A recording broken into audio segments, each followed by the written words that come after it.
एक महीने से हम देख रहे हैं कि भारत अमेरिका पे प्रेशर बिल्ड करने के लिए चाइना के साथ कुछ फौजों की डिसएंगेजमेंट की बात भी हो रही है।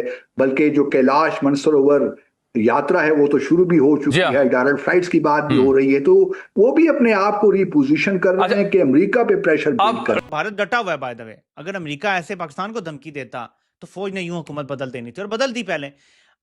भारतीय फौज बेगैरत नहीं है, वो अपनी सिविल हुकूमत जैसी भी है उसके साथ खड़ी हुई है। वो कहते हैं जी टैरिफ लगता है, जुल्म होता है, जो भी होता है, अमेरिका जो भी करता है, हम आपके साथ खड़े हैं, ये उन्होंने कहा हुआ है। ठीक है, अमेरिका ने भारत पर बुधवार को 25% टैरिफ लगाने का ऐलान किया था, जो 1 अगस्त यानी आज से प्रभावी होने वाला था, लेकिन अब इसे 1 सप्ताह के लिए टाल दिया गया है। तो ये बहाना बना के यहां पे अमेरिका आ सकता है, यानी अमेरिका को अड्डे देने का डायरेक्ट रास्ते के बजाय कान यहां से पकड़ने का एक रास्ता ढूंढा गया। और अब कह रहे हैं कि ट्रेड डील्स चल रही है हमारी भारत के साथ, तो सही मायने में हो क्या रहा है? पूरी दुनिया कनाडा को धमकी।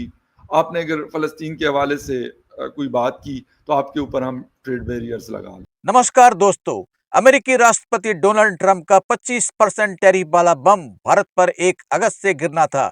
बड़ी धूमधाम से ऐलान हुआ, जैसे कि किसी बॉक्स ऑफिस ब्लॉकबस्टर फिल्म की रिलीज डेट हो। लेकिन जैसे ही डेट पास आई, ट्रंप साहब का दिल धक धक करने लगा और बम फोड़ने का प्लान 1 हफ्ते के लिए खिसका कर 7 अगस्त कर दिया गया। तो मिलते हैं वीडियो के अंत में, और अगर आपको सही लगे तो लाइक, सब्सक्राइब और हाइप करके कमेंट में लिखिए जय हिंद। और अब कह रहे हैं कि ट्रेड डील्स चल रही है हमारी भारत के साथ, तो सही मायने में हो क्या रहा है? देखिए, डोनाल्ड ट्रंप शुरू से ही टीवी पर्सनालिटी रहे हैं, और टीवी पर्सनालिटी का अर्थ है कि he has never been serious about anything in life other than promotion, self promotion. तो ये टैरिफ का जो मुद्दा उठा, एक्चुअली कहानी कुछ और है। जो न्यूज़पेपर हेडलाइंस बताती हैं आपको, वो कहानी नहीं है। आज अमेरिका बैंकरप्ट है। डोनाल्ड ट्रंप को जब पीयूष गोयल मिले तो काफी भयंकर नेगोशिएशन हुआ उस समय, और उस नेगोशिएशन में आपको मालूम ही है कि पीयूष गोयल ने कुछ भी उनको दिया नहीं। और इस समय जो ईयू के साथ जो ट्रेड डील हुआ है, वो ट्रेड डील कोई है ही नहीं एक्चुअली। करंट आपको जो देखना है यहाँ पर, वो ये देखना है कि डोनाल्ड ट्रंप के पास कोई और ऑप्शन नहीं है कि अगर वो धमकी देके फ्री डील करे भारत को फोर्स करने के लिए। उसको लग रहा है कि भारत पुराना है और वो 25% का धमकी देगा, फिर बोलेगा कि मैं ऑलरेडी पेनल्टी लगाने वाला हूँ and I am going to increase. इस समय जो है, इसको सिर्फ भारत धमकी के रूप में देखे, नॉट एन टेंजिबल एक्शन। क्योंकि जो भी डील होगा वो इम्प्लीमेंट 3 महीने के बाद होगा। और whenever a country put so much pressure on you, this a time, जैसे पीयूष गोयल ने बोला, we it's time to walk away. इस पे कुछ आपको करने की जरूरत नहीं, क्योंकि सिर्फ ये धमकी है। और अगर 25% लगाता भी है तो कौन देगा? वो अमेरिकन पब्लिक देगी, कोई आप नहीं देने वाले हैं। तो आपके गुड्स वो लोग नहीं खरीदेंगे, लेकिन खरीदना तो पड़ेगा ही, because most of the APIs in pharmaceutical are भारतीय। So this is just a गीदड़ भपकी है, I think we should ignore it. और आपका एक क्वेश्चन कि why Trump is doing this, आपने पूछा था वो, तो Trump is doing it because उसके पास कोई और ऑप्शन नहीं है। There is no option, Trump के पास है नहीं कि वो इस तरह की बात करे। देखिए, अमेरिका का क्या एक्सपीरियंस रहा है कि they have always force their way in the trade deals. जैसे जापान को दबा दिया, जापान उनका एलाई है, एलाई मतलब सबॉर्डिनेट पोजीशन है। यूरोपियन यूनियन उनका एलाई है, it's a subordinate position. So when you have subordinate position, आप इस तरह की बातें करते हैं। बट भारत तो कभी भी न उनका सबॉर्डिनेट रहा है, न उनका फ्रेंड रहा है, न कभी एलाई रहा है। Bharat has been strategic partnership, और because of America, majority of the history of India, Bharat उनका एनिमी रहा है। हिस्टोरिकल फैक्ट है ये तो। पर एक चीज और है आदित्य जी, की एक तरफ डोनाल्ड ट्रंप ये भी कहा कि देखिए पाकिस्तान के साथ हमारी डील हो गई है, वहां पर जो गैस का, तेल का भंडार है, हम उसको ढूंढेंगे, और इस तरह से हमने एक डील कर लिया पाकिस्तान के साथ। फिर आपको याद होगा इंडोनेशिया के साथ जो डील की थी, तब ये कहा था कि मैं चिट्ठी लिख रहा हूँ भारत के प्रधानमंत्री को, बिल्कुल इंडोनेशिया की तरह भारत के साथ भी हमारी डील हो जाएगी। चाइना के साथ अभी तक डील फाइनलाइज नहीं हुई है।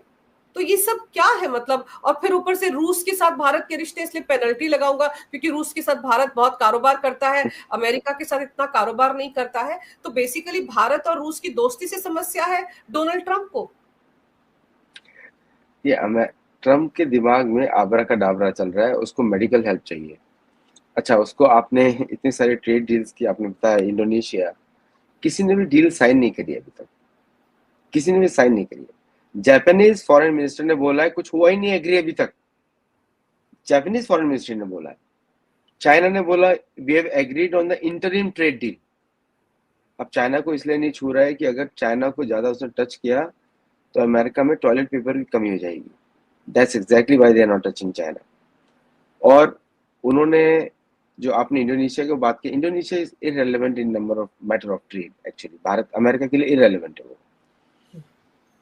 तो किसी भी एक कंट्री मुझे दिखा दीजिए जहां पे साइन हुआ हो। तो नाउ भारत के साथ बोल रहा है कि मैं पाकिस्तान में ऑयल रिजर्व को ढूंढूंगा, ऑयल ढूंढूंगा। Good luck, Bharat should tell them जाओ भाई करो, आप पाकिस्तान के साथ ट्रेड करो।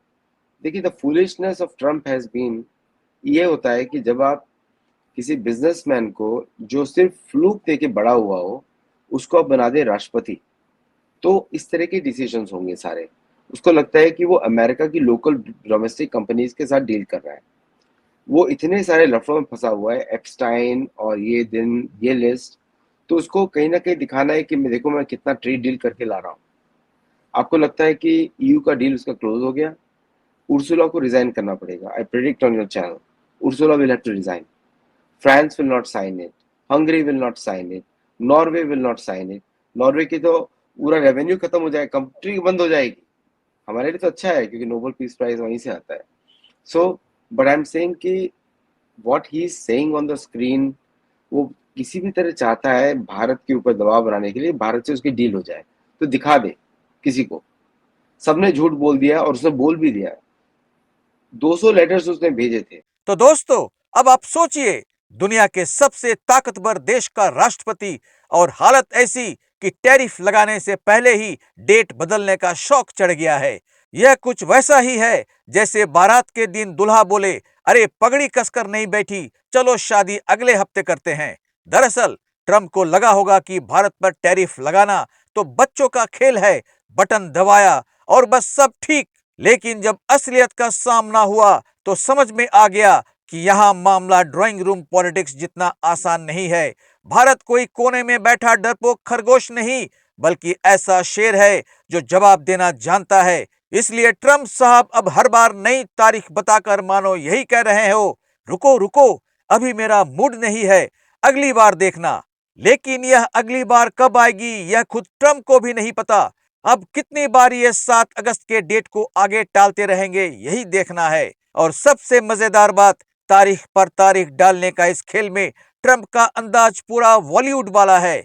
आप तो जानते ही हैं, तारीख पे तारीख, तारीख पे तारीख। फर्क बस इतना है कि यहाँ सनी देओल की जगह ट्रंप साहब हैं और कोर्ट रूम की जगह व्हाइट हाउस का प्रेस रूम। असल में यह टैरिफ वाला मामला अब सीरियल जैसा बन गया है, कभी खुशी कभी टैरिफ। हर एपिसोड का एंड ऐसा होता है कि दर्शक सोचे अगला एपिसोड मिस नहीं करना चाहिए। लेकिन ब्लैकमेल में सिर्फ एक ही डायलॉग, नई तारीख जल्द घोषित की जाएगी। तो जनाब, अब देखना यह है कि 7 अगस्त को सच में टैरिफ का बम फूटेगा या फिर ट्रंप एक और नई तारीख का गुलदस्ता हमारे सामने रख देंगे। लेकिन एक बात तो तय है, ट्रंप का ये डेट बदलने का खेल ट्रंप का टैरिफ कॉमेडी शो बनकर रह गया है। ट्रंप की जगहसाई जोरों पर जारी है। भारत पर 25% टैरिफ लगाने की धमकी देकर बेचारा खुद बुरी तरह फंस चुका है। तो मिलते हैं अगली वीडियो में, तब तक जय हिंद, जय भारत।